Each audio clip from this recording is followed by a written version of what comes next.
Jonathan. And I'm Victoria. We're student leaders at a group called ICC, and stands for the Institute for Cultural Communicators. As you might guess, it's a communications group, and we got started in this group in a very interesting way, right guys? Yes. 4 years ago, I found myself in a car with my family, and my mom wouldn't tell us where we were going. She was being really sneaky. And then I finally drug it out of her. We were headed to my very first beach meeting. 4 years ago, my mom also had the same idea. I took my brother Jonathan and I to a speech meeting. A kid's favorite thing, right? No! We were like terrified to get up here like we're doing now and speak to you, to a person in front of you on a platform.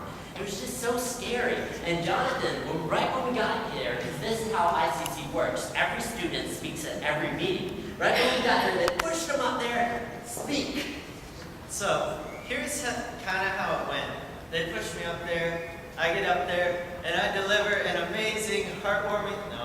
I get up there, and this is what I do.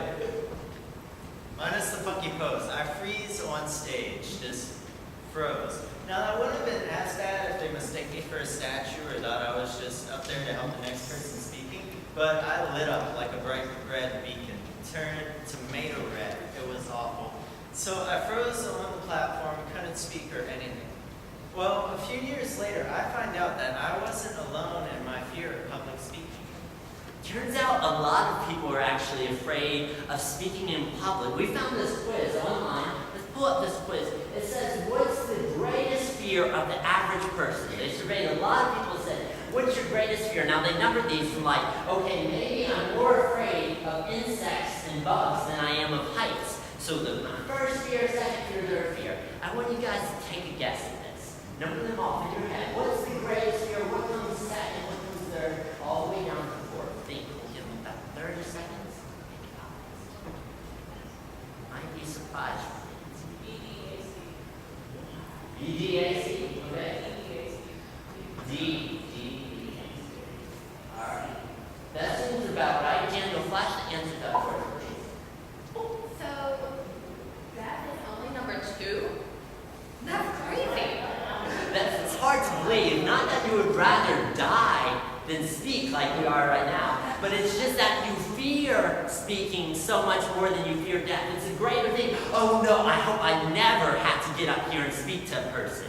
I'm fearing that. I'm thinking about that more than I am about death. And one comedian likes to poke fun at this.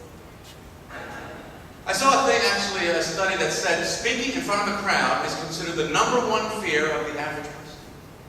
I found that amazing. Number 2 was death. Death was number 2? This means to the average person, if you have to be at a funeral, you would rather be in the casket than doing the eulogy.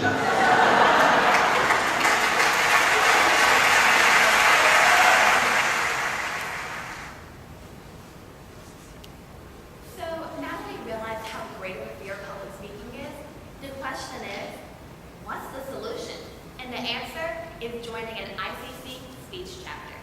So like we said before, ICC is a national organization. This is nationwide. But they planted a lot of little speech clubs, per se, or chapters in your areas. And there's one right here in New Orleans. What's the name of our New Orleans chapter? Creative Communicators. What's that? Creative communicators. Creative Communicators. One right here. If you wanted to put your kids in a speech club, that's what this is. Creative Communicators chapters. So what does a chapter look like? What's some things we do in a chapter?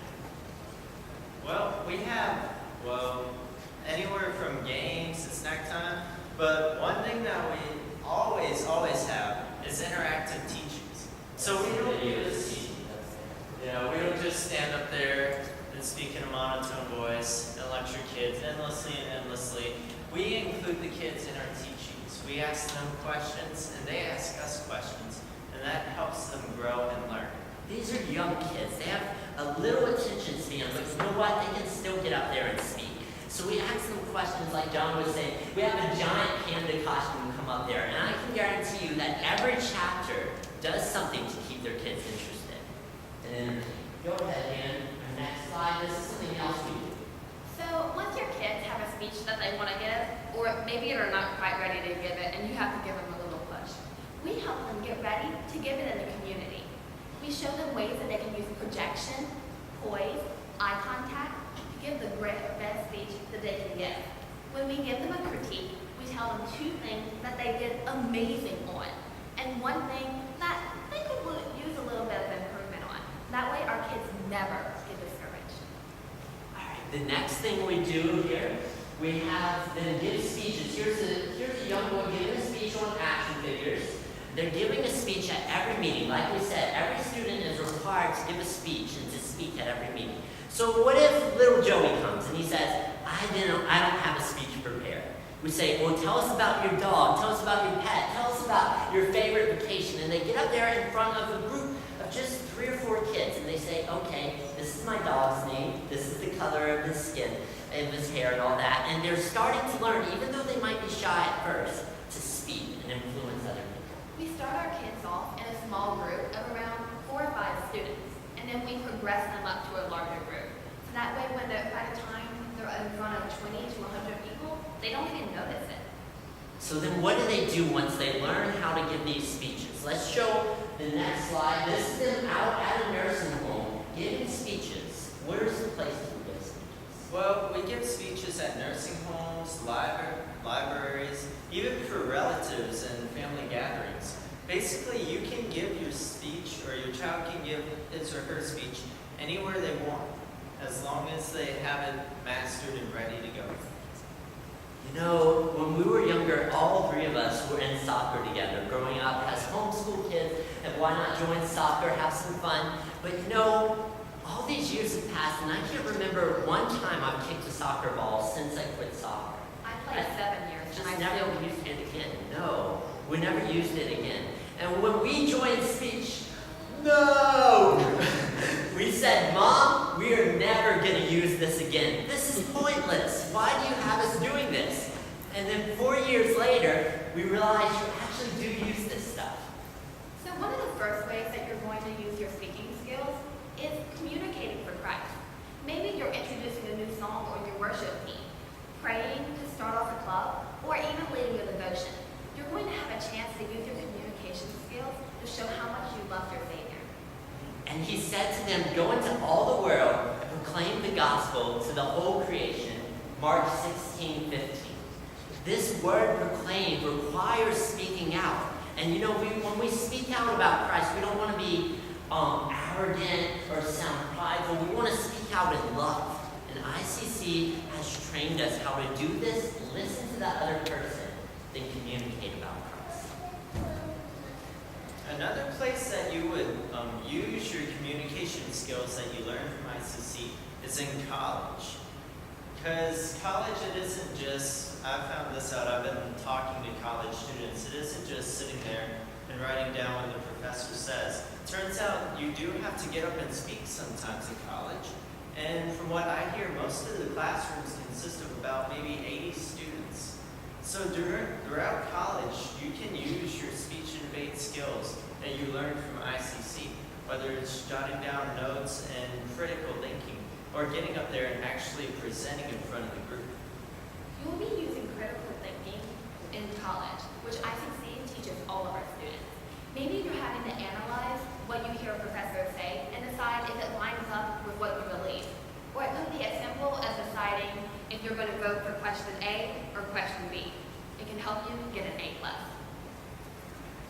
And then yet another place that you'll use communication in your future has speakers, has students, is at work, in the workforce. And this might be interviews, you're talking to customers. This could be the difference between getting a job or not getting a job, is your ability to be trained as a communicator. And of course, you're talking to your employees, no matter what job, fellow employees, you talk to them. I learned this when I started working at a restaurant taking phone-in orders, and the calls go like this. Hello, can I have a tubular? Yes, ma'am, what would you like on your potato? I think I want cheese. I love cheese. Okay, our potatoes come with a couple things. So you want cheese on it, but no butter. Is that correct? Yeah, I think I want butter. Butter? Okay, no bacon bits. You can put a bacon on. All right, no chives. What's sir. I've been waiting here for 20 minutes. Yes, sir, I'll be right with you. The little green things. Ew, no, that sounds gross. Okay, so you have a traditional tuber with just cheese. No, put shrimp on it. Shrimp is so good. Adding shrimp, and your total is $9.55. That's outrageous. Okay, it's just because we added shrimp, it cost a little more. Fine, leave the shrimp on. Okay, alright. You know what? Why don't you go ahead and double it? Extra shrimp? Yeah. Alright.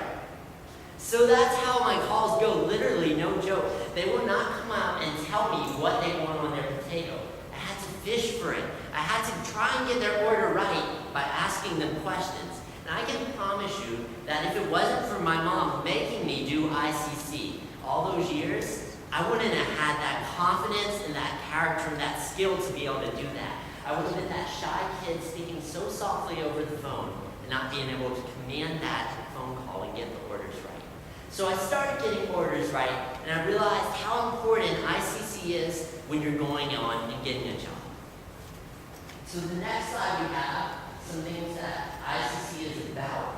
The mission of ICC is to equip Christians to shape the future through authentic leadership and cultural communication. So ICC is more than just, hey, we're going to get up and give a speech. They equip you to be a leader. They're training in character. And you know it's fun while we do this too. What is it fun? Oh, well, we have games, snack time, and all kinds of different fun activities. We did an end of the year presentation where all the kids got to pitch in and act out a skit. And we had a lot of fun doing that too. So that's basically what ICC is. It's training you in character, training you in communication skills, and just building confidence all together. What about our shy kids that were in So chapter? every single one of our kids that ever joined ICC started out as shy. In fact, one of our students this year, her first speech, which was in front of about 5 or 6 students, she got so scared that she ran off the stage in tears. By the end of the year, she's participated in 3 tournaments and qualified for a national tournament in Virginia. In 1 year, from the shy kid who ran away from speaking to 5 people, gets to be qualified for a national level speech competition. That is amazing. That's what this praxis can do, this feedback can do. That's what ICC has done for us, and that's what we know ICC can do for you and your family. So we want to give you these. They're flyers with phone numbers and different chapters in your area. And if you